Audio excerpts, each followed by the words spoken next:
పరశురామ క్షేత్రం ఈనాటి కేరళ రాష్ట్రంలో అందమైన ప్రాంతంగా ఉండేది పందళ రాజ్యం.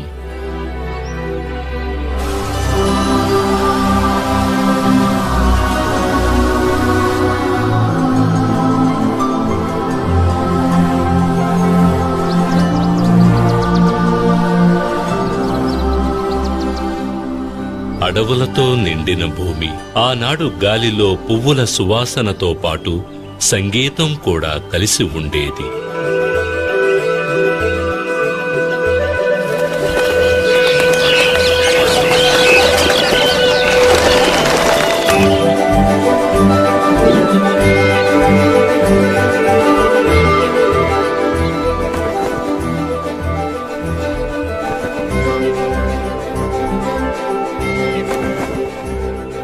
సూర్యుడు పందళ రాజ్యం పైన సున్నితమైన వేడి కిరణాలను మాత్రమే ప్రసరించేవాడు.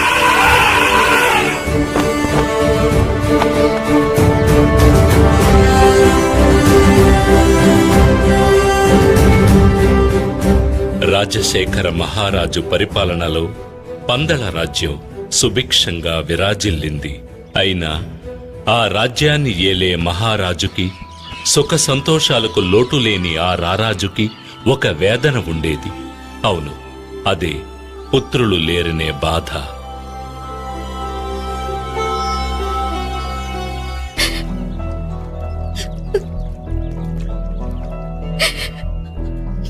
అది తలుచుకుని రోజూ కన్నీరు మున్నీరుగా విలపించే మహారాణి కోప్పెరుందేవిని ఎలా ఓదార్చాలో రాజశేఖర మహారాజుకి అర్థం కాలేదు.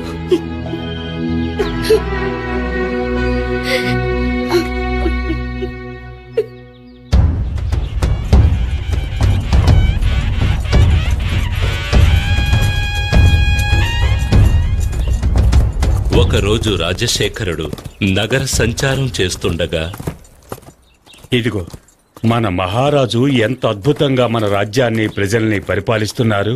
ఇటువంటి మహారాజు లభించడం మన పూర్వజన్మ సుకృతం అనాలి. నిజమే, కానీ ఎన్ని ఉన్నా ఏం ప్రయోజనం? మహారాజుకి పుత్రభాగ్యం లేదే. మన మహారాజు తర్వాత ఈ రాజ్యాన్ని పాలించడానికి ఒక వారసుడు లేకుండా పోయాడే. ఇది విని మహారాజు కుమిలిపోయాడు. చివరికి భగవంతుని ప్రార్థించడం తప్ప ఆయనకు మరో మార్గం గోచరించలేదు.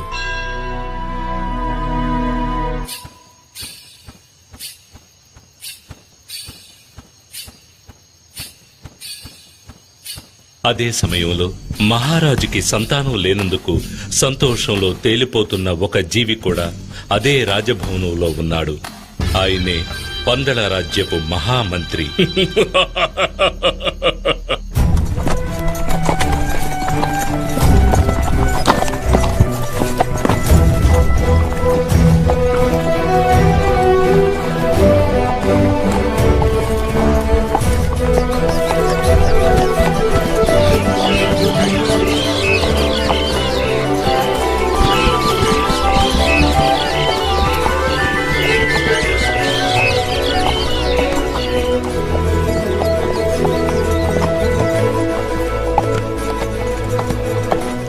ఒకనాడు రాజశేఖర మహారాజు తన మంత్రులు పరివారంతో సహా వేటకు బయలుదేరాడు. ఆ రోజు ఎన్నడూ లేని విధంగా మనసు ప్రశాంతంగా ఉండడాన్ని, హృదయం సంతోషంతో నిండి ఉండడాన్ని గ్రహించాడు. మహామంత్రి, నేటి ఉదయం నుండి నా చుట్టూ అన్ని శుభశకునాలే కనిపిస్తున్నాయి. నా జీవితంలో ఏదో మంచి జరగబోతున్నట్లు, హృదయంలోని శోకం మొత్తం తొలగిపోనున్నట్లుగా అనిపిస్తుంది.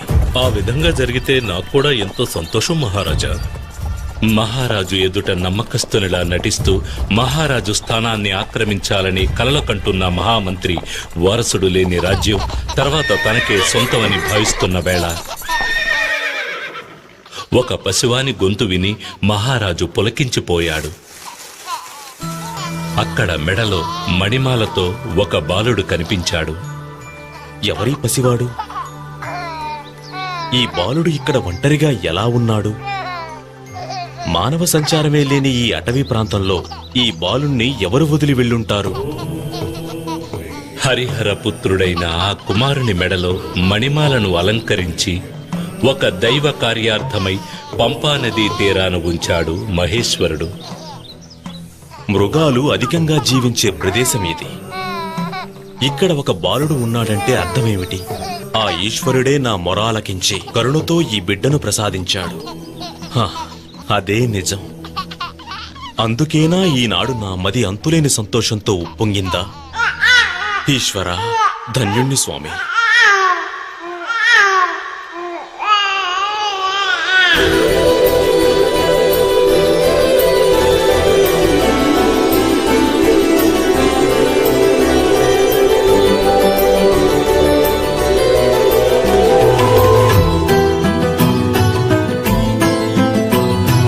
కలి నుంచి కాపాడే అయ్యప్ప అవతారం, కలి నుంచి కాపాడే అయ్యప్ప అవతారం, వెలసెను పంపా నది తీరం.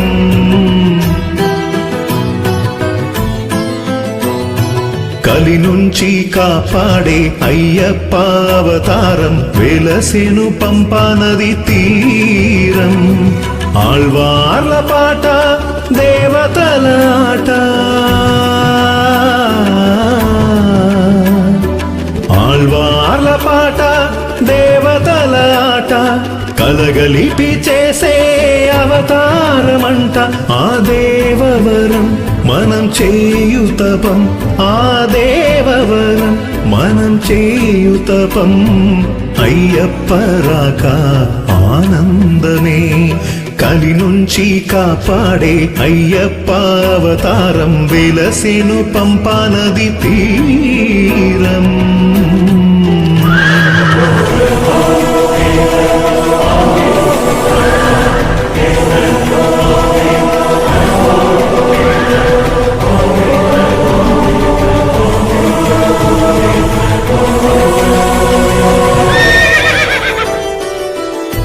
హరిహర సుతుని రాకతో విరిసెను ఆమనే, తన కృప మహిమతోనే సాగు ఈ లోకమే.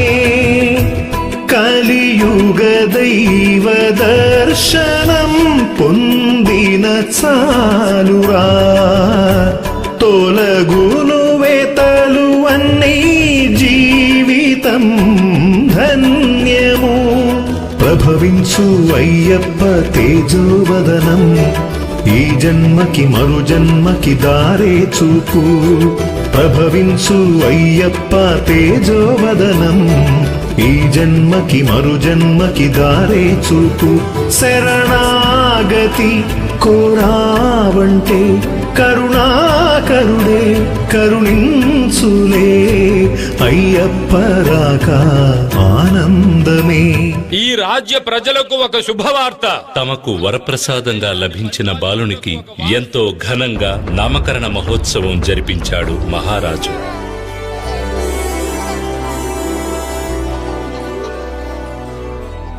మణిమాలతో ప్రకాశించే ఈ బాలునికి మణికంఠుడు అని నామకరణం చేస్తున్నారు.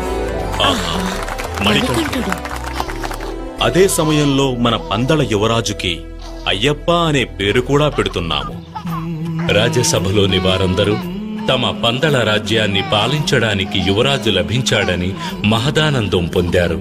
వారసులే లేని మహారాజు మరణానంతరం రాజ్యాన్ని తన వశం చేసుకోవాలని ఊహల్లో విహరిస్తున్న మహామంత్రికి మణికంఠుని రాక దిగ్భ్రాంతికి లోను చేసింది. ముత్యములు మణిమాలతో మణికంఠవైతివే, ఆవేదము నీవనుచు వల్లించు లోకములే. తన పసి నగవుల ముందరా వేణువే ఓడదా, పున్నమి మోముగాంచి పరవశించి పాడమా. పసిడైన ఏవైనా తన ముందెంత, సాటేది లేదయ్యా ఆ స్వామికి. పసిడైన ఏవైనా తన ముందెంత, సాటేది లేదయ్యా ఆ స్వామికి. విరిపాదమే మనం తాకగా పోయేనులే ఆ సోగమే అయ్యప్పరాగా ఆనందమే కలి నుంచి కాపాడే అయ్యప్ప అవతారం వెలసెను పంపనది తీరం. ఈ దైవాంశ సంభూతుడు పందల రాజ్యానికి వచ్చిన వేళ విశేషం. అంతవరకు సంతానం లేని మహారాణి కోప్పెరందేవి ఒక మగబిడ్డకు జన్మనిచ్చింది.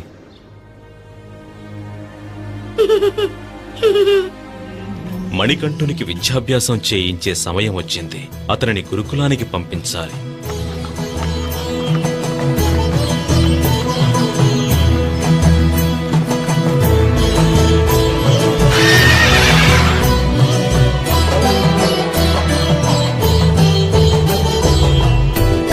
అధర్మమురేగ పుడమిలో వేలయును దైవమే అభయమే ఒసగి మనకు మార్గమే చూపులే తనను శరణు వేడితే తీర్చును వ్యథలనే చరణమంటి నిలిచిన రక్షణే ఒసగులే కన్నులలో కదలాటే కరుణామయుడు కన్నీటి సముద్రాన్నే దాటిస్తాడు. కన్నులలో కదలాటే కరుణామయుడు కన్నీటి సముద్రాన్నే దాటిస్తాడు. మనసారగా ఆ స్వామిని ప్రతిరోజు మనం కొలిచేములే అయ్యప్పరాగా ఆనందమే కలి నుంచి కాపాడే అయ్యప్ప అవతారం వెలసెను పంపనది తీరం.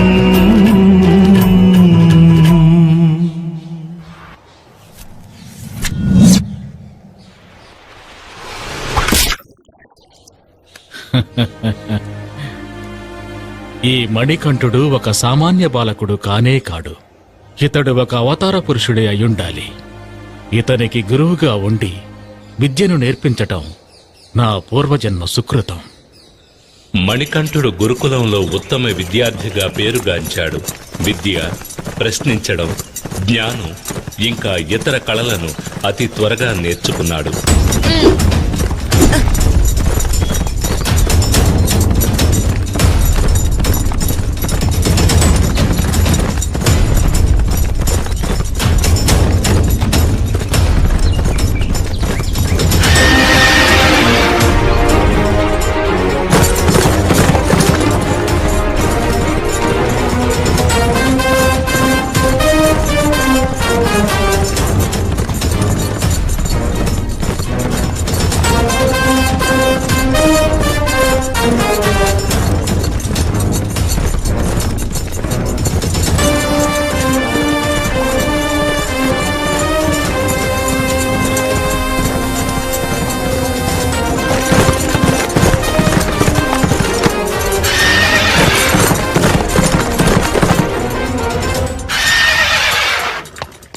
మణికంఠుడు రాజకుమారులకు అవసరమైన సకల అస్త్ర విద్యలను, శస్త్ర విద్యలను, శత్రువులను ధైర్యంగా ఎదుర్కొనడానికి, వారిని అంతం చేయడానికి సహాయపడే కలరి వంటి మరెన్నో విద్యలలోనూ ఉత్తీర్ణుడయ్యాడు.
గురుకుల వాసం అద్భుతంగా పూర్తి కాగానే రాజభవనం నుంచి వచ్చిన గురుదక్షిణ మిగతా కానుకలను మణికంఠుడు గురువు పాదాలకు సమర్పించి నమస్కరించాడు. గురుదేవా, తమ అనుగ్రహంతో నేను సంపూర్ణమైన విద్యను, సకల విధములైన కళలను నేర్చుకున్నాను. ఈ కానుకలతో పాటు గురుదక్షిణగా మరేదైనా కావాలంటే సెలవీయండి. మణికంఠ, నాకు నీవర్పించిన ఈ కానుకలకు ధన్యవాదాలు. కాని వీటిపై నాకు ఆసక్తి లేదు. నా మనసులో తీరని దుఃఖం ఒకటున్నది. అది నీవే తొలగించగలవు. గురుదేవా, తమ మనసులో నెలకొని ఉన్న దుఃఖం ఏమిటనేది నాకు తెలుసు. దానిని తొలగించేందుకు సరైన తరుణము ఇదే.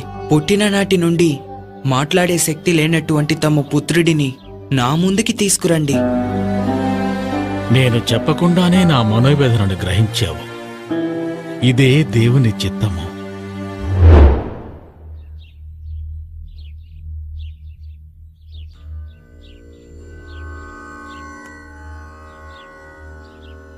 ఓం నమః శివాయ.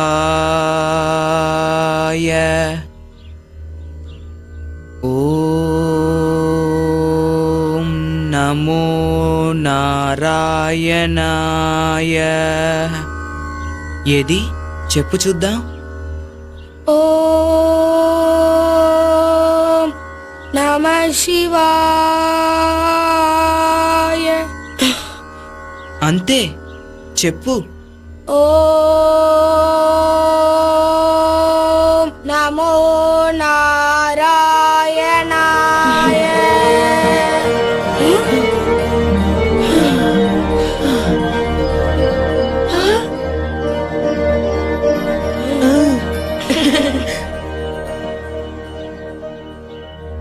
అసాధ్యమైన ఈ అద్భుత కార్యాన్ని సాధించిన తమరు సాధారణ మణికంఠుడు కాదు.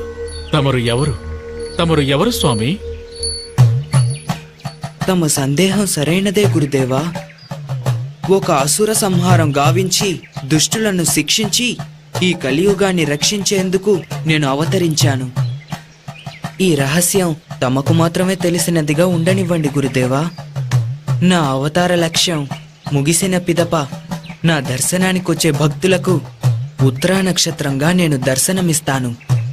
ఇదే నేను తమకు ఇచ్చే గురుదక్షిణ. సెలవు గురుదేవా. గురుకుల వాసం పూర్తి చేసుకుని రాజభవనానికి తిరిగి వచ్చిన మణికంఠునికి ఆనంద బాష్పాలతో మహారాణి స్వాగతం పలికింది.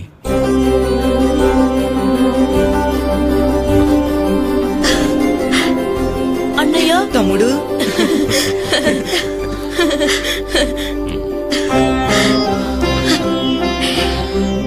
మణికంఠ, నా బిడ్డ ఎంతగా ఎదిగిపోయాడు, ఎంత అందంగా ఉన్నాడు. తెలివిలో మాత్రం తక్కువ ఏంటి? నా బిడ్డకి నా దృష్టే తగిలేలా ఉంది. ఆ విధంగానే జరిగింది.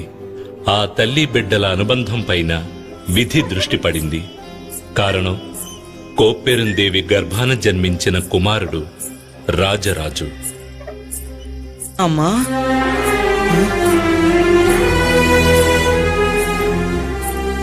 ఇది గమనించిన వంచకుడైన మహామంత్రికి సంతోషం కలిగింది. కారణం, దుష్టుడైన మహామంత్రి దైవాంశ సంభూతుడైన అయ్యప్పను సమీపించినప్పుడల్లా ఏదో తెలియని భయానికి గురయ్యేవాడు. తాను మహారాజు అయ్యే అవకాశం చేజారిపోయినా మణికంఠుడు మాత్రం సింహాసనాన్ని అధిష్ఠించడానికి వీల్లేదని నిర్ణయించుకున్నాడు. అందుకోసం ఎన్నో కుట్రలు కుతంత్రాలు పన్నాడు. అందులో ఒక భాగంగా మణికంఠుడు తాగవలసిన పాలలో విషాన్ని కలిపాడు.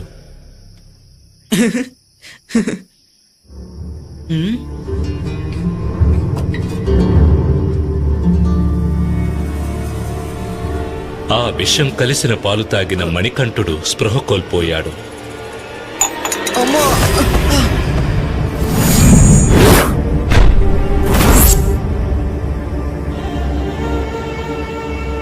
వెంటనే రాజవైద్యులందరూ కలిసి మణికంఠుని కాపాడేందుకు ఎన్నో రకాల వైద్యాలు చేసినా అది సాధ్యం కాక తపించారు. ఆ సమయంలో పరమేశ్వరుడు వైద్యుని రూపంలో అంతఃపురానికి వచ్చాడు.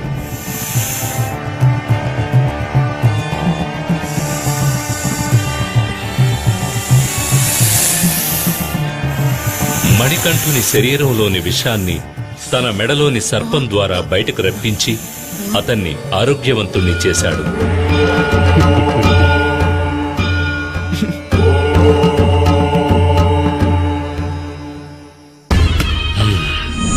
ఈ పథకం కూడా విఫలమైపోయింది.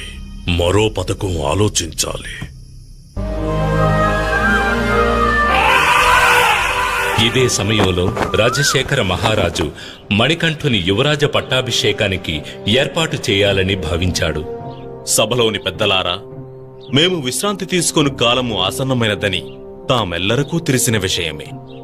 కనుక మణికంఠునికి యువరాజుగా పట్టాభిషేకం చేయాలని మేము నిర్ణయించుకున్నాం. అప్పుడే కొంతకాలం తరువాత అతడు మహారాజుగా సింహాసనాన్ని అధిష్ఠించడం ఉచితంగా ఉంటుంది.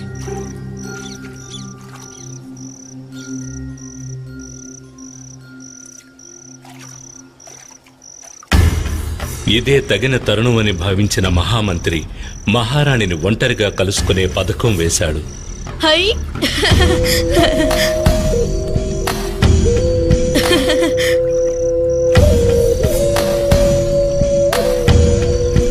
ప్రణామాలు మహారాణి. ఏమిటి మంత్రివర్య ఈ సమయంలో? తమ అనుమతి లేకుండా అంతఃపురంలోనికి వచ్చినందుకు క్షమించండి. విషయం చాలా ముఖ్యమైనది. అందుచేతనే ఈ సమయంలో ఇక్కడికి రావాల్సి వచ్చింది. పర్వాలేదు. ఆ విషయం ఏమిటి మంత్రివర్య? కొద్ది కాలంగా తమ మనసును వేధిస్తున్న విషయం గురించి నాకు తెలుసు. ఇక ఈ రాజ్యాన్ని పరిపాలించేందుకు మీకు జన్మించిన కుమారుడే కదా నిజమైన వారసుడు. ఇతడు కాక మరొకరు అధికారం పొందడం ఎలా న్యాయం? జాగ్రత్తగా ఉండండి. నేను వస్తాను మహారాణి. 12 సంవత్సరాలు పెంచిన ప్రేమంతా మాయమైపోగా తన బిడ్డ రాజరాజే సర్వస్వంగా భావించింది మహారాణి కోప్పెరందేవి. తమ్ముడు రా. అన్నయ్య,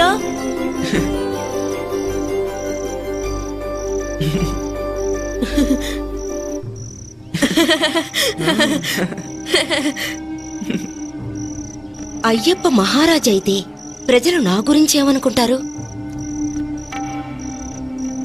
కన్నబిడ్డ ఉండగా పెంపుడు కొడుకుకి రాజ్యాన్ని కట్టబెట్టిన పాతికి అని ఈసడించుకోరా? ఈ లోకం నన్ను నిందించదా? అవును, దీన్ని ఇలా వదలడానికి వీల్లేదు. నా కొడుకే రాజ్యాన్ని పాలించాలి.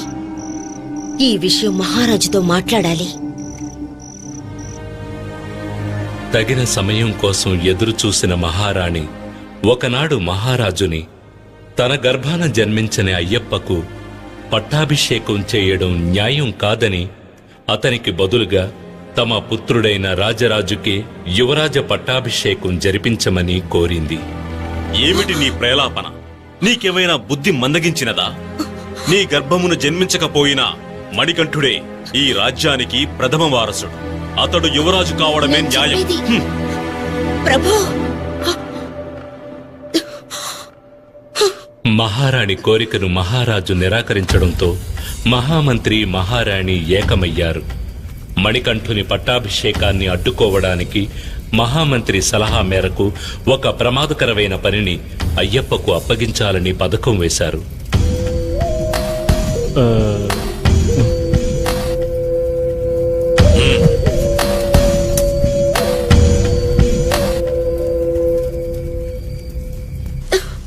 పథకం ప్రకారం కోప్పెరందేవి విపరీతంగా తలనొప్పి వచ్చినట్టు నటించింది. అమ్మా, నొప్పి భరించలేకున్నాను ప్రభు, నొప్పి భరించలేకున్నాను, తట్టుకోలేకపోతున్నాను. మహారాజా, మహారాణి వారికి ఏర్పడిన ఈ తలనొప్పి ఎంతో భయంకరమైనది. అడవికెళ్లి పులిపాలు తీసుకొస్తే మాత్రమే ఇది నయమవుతుంది. ఆ పాలలో నా వద్ద ఉన్న మూలికలను కలిపి ఒక ఔషధం తయారు చేసి ఇస్తాను. వ్యాధి నయమవుతుంది. అలాగా? పులిపాలు ఎలా దొరుకుతాయి? ఎవరు తీసుకొస్తారు?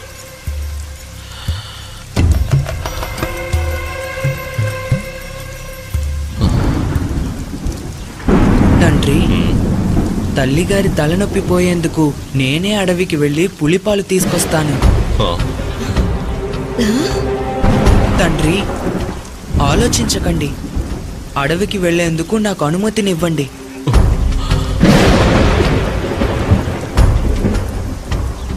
అయ్యప్ప దృఢమైన మాటలలోనూ స్థిరమైన చూపులోనూ దైవత్వాన్ని గ్రహించిన పందలరాజు అయ్యప్ప అడవికి వెళ్లేందుకు అనుమతినిచ్చాడు. ఇది విన్న మహారాణి కోప్పెరందేవి, మహామంత్రి తమ పథకం నెరవేరబోతోందని పొంగిపోయారు.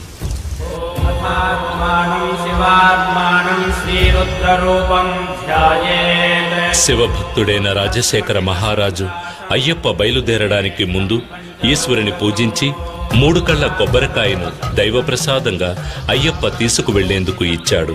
దానితో పాటు కొన్ని ఆహార పదార్థాలు పెట్టి దాన్ని ఇరుముడిగా అయ్యప్పకు ఇచ్చి పంపించాడు.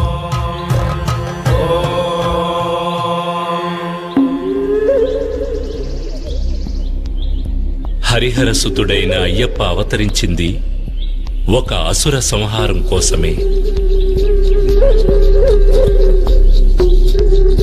ఎటువంటి దైవాంశ సంభూతిని రాకకు కారణం రాక్షసి మహిషముఖి. మహిషముఖి అసుర కులానికి అధినాయకి. ఆకారంలోనే కాదు, ఆలోచనలలోనూ ఆమె అత్యంత క్రూరురాలు. చూసేవారికి ఒళ్ళు గగురు పొడిచేంత భయంకరంగా ఉండేది.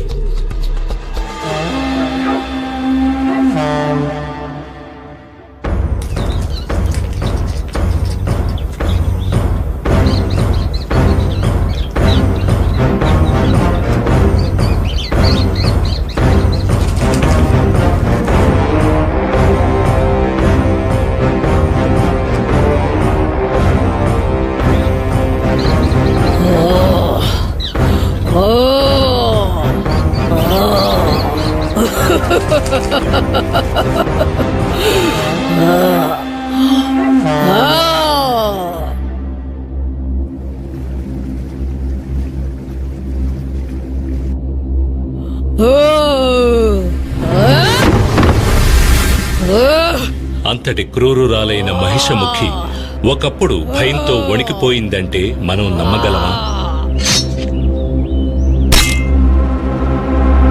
కారణం, అసుర ప్రతినిధులందరూ ఒక్కొక్కరుగా మరణించారు. ఆ విధంగా మరణించిన వారిలో ముఖ్యుడు మహిషి సోదరుడైన మహిషాసురుడు. అందుచేత పగ తీర్చుకోవడానికి తన బలాన్ని పెంచుకోవాలని నిర్ణయించుకుంది. తన సోదరుని పరిస్థితి తనకు రాకుండా ఉండడం కోసం బ్రహ్మదేవుని ప్రార్థించి కఠిన తపస్సు చేసింది. అందుకొరకు చుట్టూ అగ్ని రగిల్చి ఆ అగ్ని జ్వాలల మధ్య నిలిచి తపస్సు చేసింది. ఆమె నిశ్చయం స్థిరమైంది. మరణం లేని దేవతల వలె అసురులు కూడా కలకాలం జీవించాలి, ఆ తరువాత దేవతల అంతం చూసి ఆనందించాలని కోరుకుంది మహిషముఖి. ఆమె కోరుకున్నట్టే జరిగింది. ఆమె కఠోర తపస్సు వల్ల ఏర్పడిన వేడి బ్రహ్మలోకం వరకు చేరగా బ్రహ్మ మహిషముఖికి సాక్షాత్కరించాడు.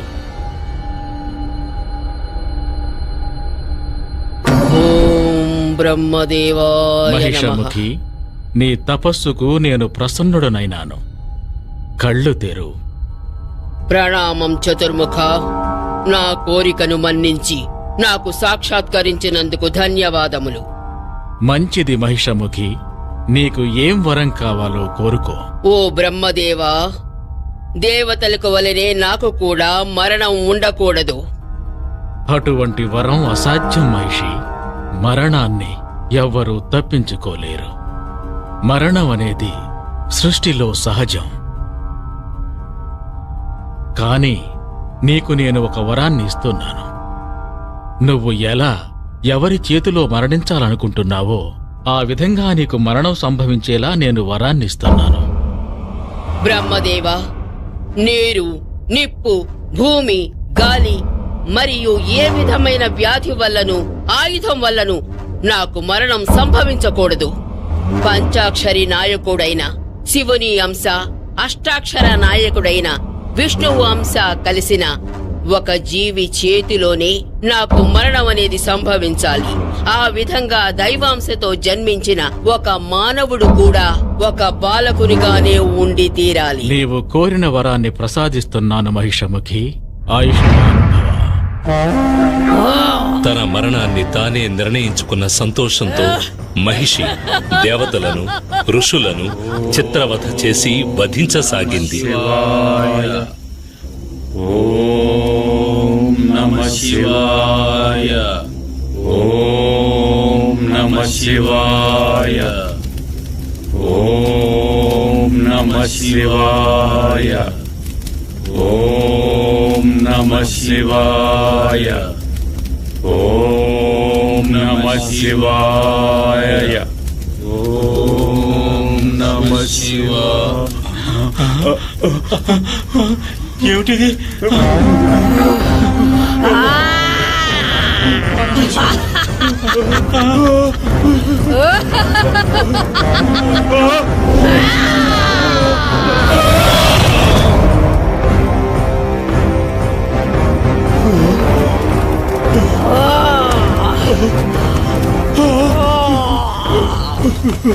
పరమేశ్వర!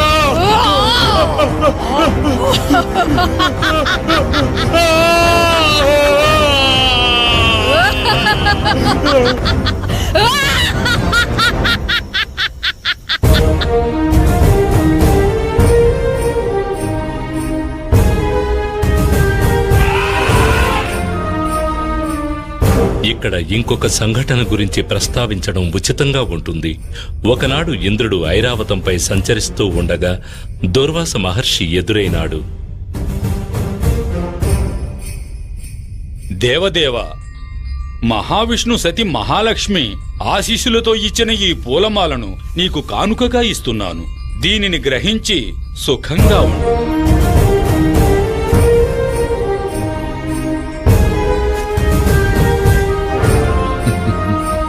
ఇంద్రుడు ఎంతో నిర్లక్ష్యంగా ఏనుగుపైన కూర్చుని ఆ పూలమాలను ఐరావతం యొక్క మస్తకంపైకి విసిరాడు. ఐరావతం అతన్ని మించిన అహంకారి. తన తొండముతో ఆ పూలమాలను నేలపైకి విసరడంతో ఆగకుండా తన కాలితో దాన్ని తొక్కి చిన్నాభిన్నం చేసింది. ఎంత పని చేశావు దేవేంద్ర! ఇక నీతో పాటు నీ దేవతలందరూ మానవుల వలె ముసలితనాన్ని పొంది అవస్థపడుదురుగాక.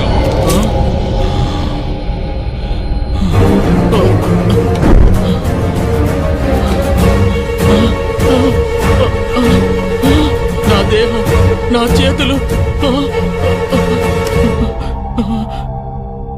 మహర్షి, నన్ను క్షమించండి.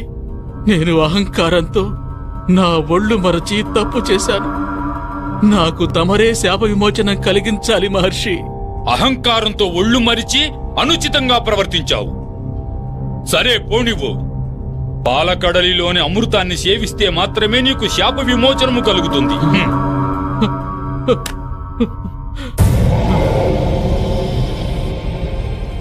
ఈ సమయంలో మహిషముఖి దేవతలతో యుద్ధం చేసి ఇంద్రలోకాన్ని కైవసం చేసుకుంది.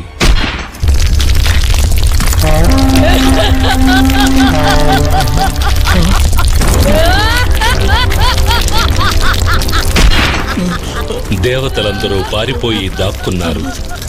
అది మాత్రమే కాక దుర్వాస మహాముని శాపం వల్ల మానవుల వలె ముసలితనంతో అవస్థపడుతున్న దేవతలందరూ శాప విమోచనం కొరకు కైలాసం వెళ్లాలని నిర్ణయించుకున్నారు. పరమేశ్వర, శరణు శరణు. సదాశివ, మాకు అభయం ఇవ్వండి. జరిగినదంతా నాకు తెలుసు ఇంద్ర. ఈశ్వర, మాకు ఏర్పడిన ఈ కష్టం నుండి తమరే మమ్మల్ని రక్షించాలి. బలహీనులైన మీరు పాలకడలిని మదించడం అసాధ్యం. కనుక మీకు తోడుగా అసురులను కూడా పంపెదను.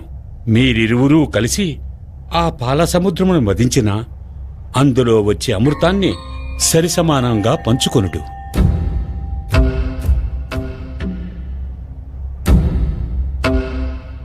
నా ఆజ్ఞానుసారం మీరు కూడా దేవతలతో కలిసి పాలకడలని మదించండి.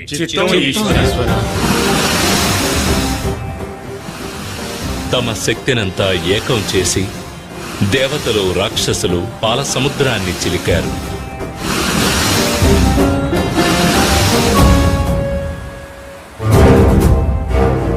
అప్పుడు లభించిన అమృతాన్ని రాక్షసులు తీసుకుని వెళ్లిపోయారు.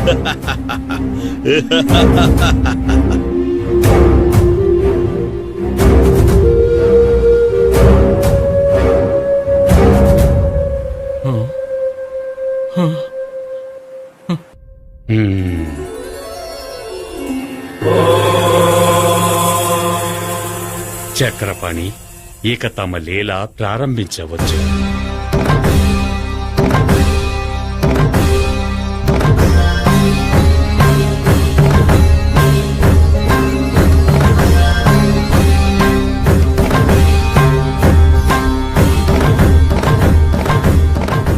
అసురుల బలహీనతను గ్రహించిన మహావిష్ణువు అందమైన మోహిని అవతారాన్ని ధరించాడు.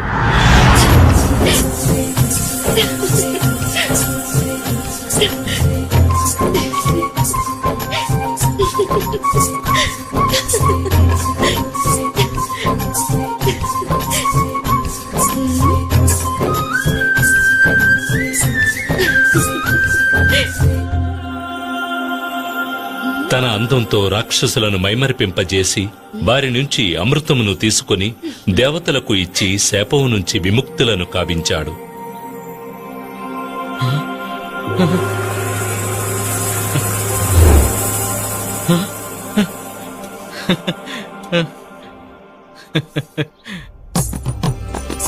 అందమైన మోహిని రాక ఒక కొత్త అవతారానికి నాంది అని గ్రహించిన పరమేశ్వరుడు మోహినిని చూశాడు.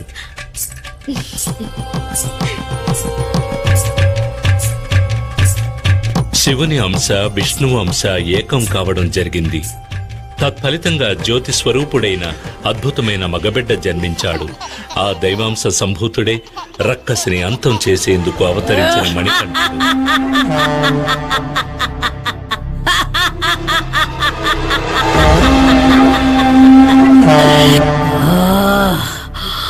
దేవతల కుతంత్రం కారణంగా తమ అసురులకు అమృతం లభించకపోవడం, అది మొత్తం దేవతలకే చేరిందని తెలిసి మహిషముఖి ఆగ్రహం చెందింది. ఆ కోపంతో ఆ రక్కసి అడవిలోని మునులను మరింత వేధించడం ప్రారంభించింది.